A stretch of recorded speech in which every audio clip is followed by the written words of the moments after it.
Hi, this is the League Astrologer, and I just wanted to address a little bit some feedback that I've been getting. A lot of people have been saying that they watch for their Western signs, and their Western signs are very resonant for them, and the Vedic signs not so much, or they're not so sure.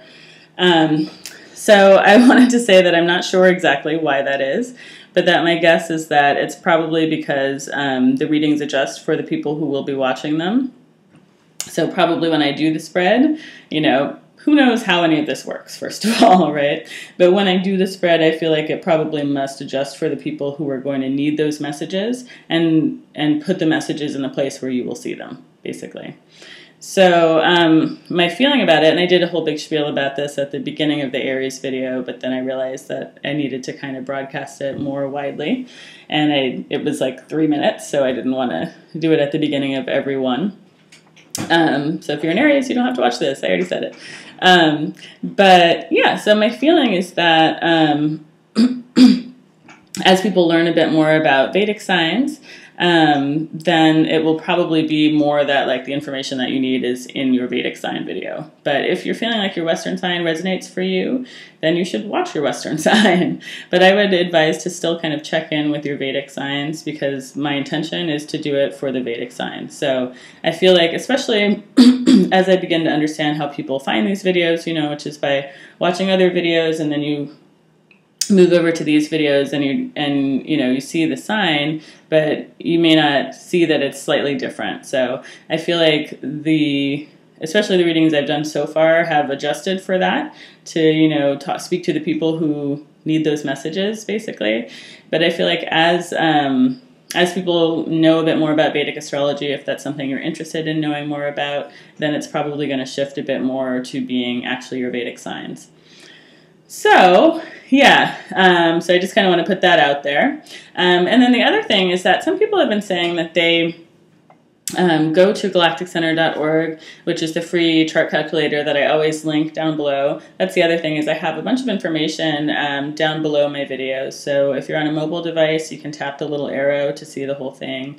And if you're watching on a laptop, it's just, you just have to push read more, and there's a bunch there about which signs to watch for, and all that stuff. So, and also the link to the chart calculator, the link to my scheduling stuff, my prices, all that stuff for personal readings is all down there.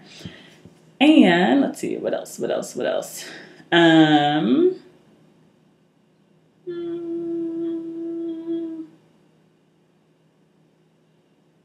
It's really sad that my brain is this much like Swiss cheese, but it is. So, oh yeah, some people are saying that they go to galacticcenter.org and still don't know what their Vedic signs are. So I was trying to figure out why that was happening. But my guess is just that you kind of look at the Vedic chart and it's very unfamiliar, because the Vedic chart is rectangular versus the Western circular chart, and it just looks different if you've never seen it before. But underneath that, on galacticcenter.org, underneath that, it does list rising sign, sun sign, moon sign. So directly underneath the rectangular chart, it will tell you those 3 important signs: your rising sign, your sun sign, and your moon sign. You don't need to be able to read the chart. You don't have to look at the list underneath with all the planets and all the degrees, but it will tell you what your rising sun and moon sign is there. So you should be able to get that information at least. So yeah, so that's the basic level, and people ask me quite frequently, should I watch for my moon sign, should I watch for my sun sign, should I watch for my rising sign, which is most accurate? And that's a question that for me, I can't just pick one. In Vedic astrology in general, your moon sign is considered to be the most important, but your rising sign is also important, your sun sign is also important. So for me, I always watch for rising sign, sun sign, and moon sign.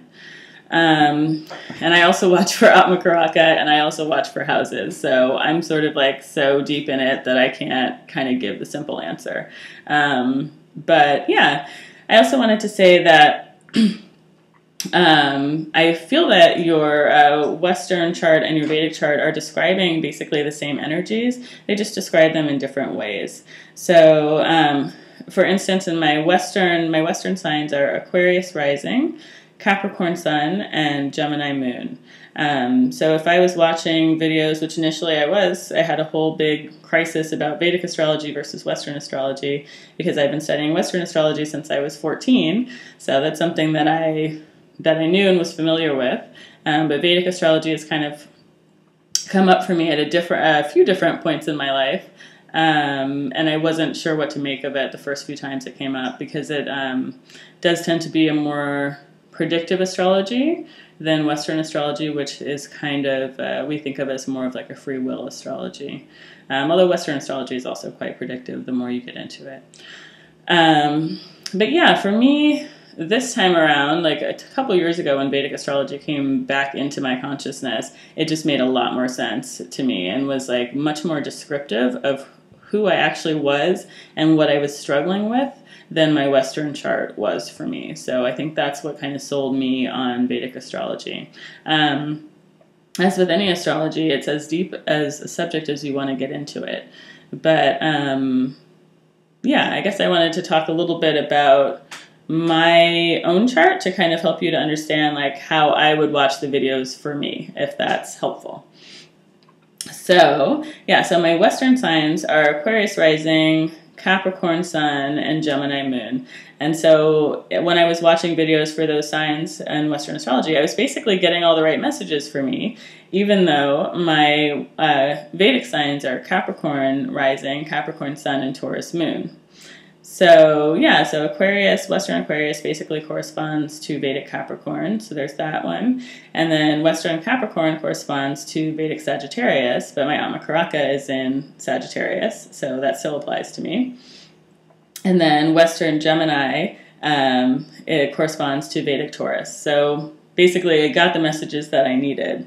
But what's funny to me is that they're describing, that's like, I think that for most people, the difficulty in moving from Western astrology to Vedic astrology is that you tend to shift back a sign, and the signs that are next to each other are quite dissimilar. So I think it's just a big mental shift, you know, to make.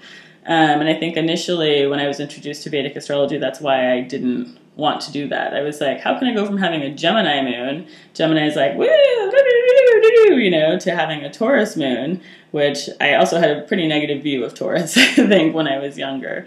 So it just didn't make that much sense to me. But then, you know, it's like, yeah, and basically since then I'm like, I way have a Taurus moon. I'm like, I'm super, super chill. I don't like to like do stuff.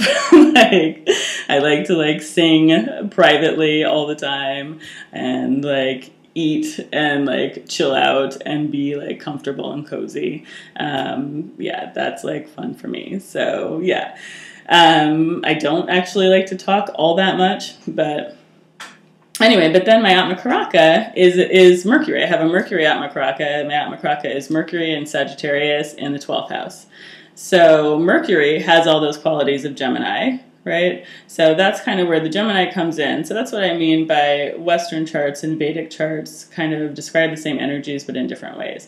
So although I don't have a Gemini moon, my heart center, my emotional center doesn't like to be in a flutter, you know. My emotional center likes to be like in a blanket, like listening to Carole King or something, you know. But my soul significator, which is what Atma Karaka means, Atma means soul, Karaka is significator. My soul significator, the energy that my soul wants to bring in this lifetime, is a mercurial energy. So it is about being, you know, it is about communication, it's about passing messages back and forth. It's about being able to gather information from different people and different sources. And it is about that sort of darting energy. So Mercury in Sagittarius in the 12th house is my Atma Karaka. So that means that I would watch videos for Sagittarius because my Atma Karaka is in Sagittarius, and I would also watch for Pisces because the 12th house corresponds with Pisces. So for me, my sun, my Capricorn sun, and my Capricorn sun is in the 1st house.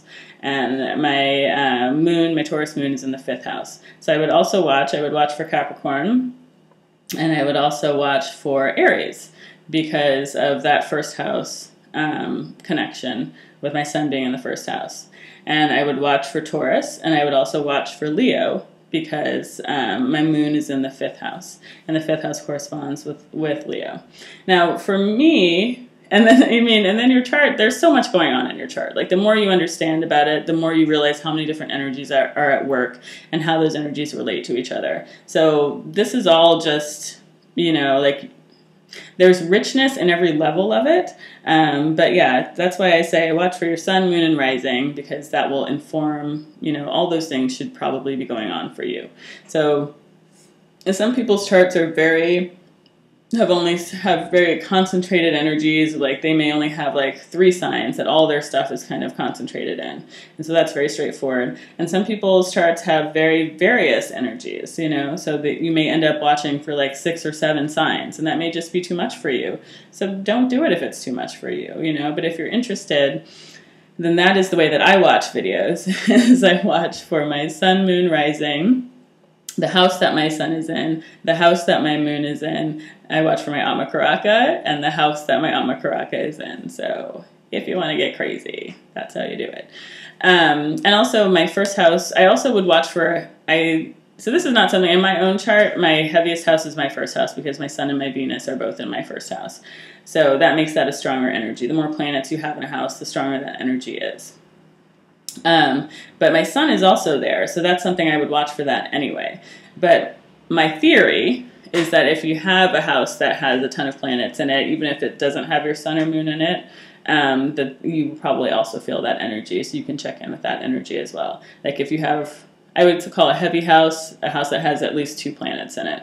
So if your 7th house, if your sun is in Sagittarius and your moon is in Taurus, but your 7th house has 3 planets in it or 4 planets in it, then I would also definitely check in with the Libra video, because 7th house corresponds to Libra, and whatever sign is on that house. So that's technical and possibly confusing, but I wanted to put that out there in a video, and please feel free to comment and ask questions, and if I can, I will answer them. I don't always have time to answer all the questions, but I will do my best. So I hope that's helpful and not just doubly confusing, but yeah. Okay, let me know what you think. Thank you. Bye.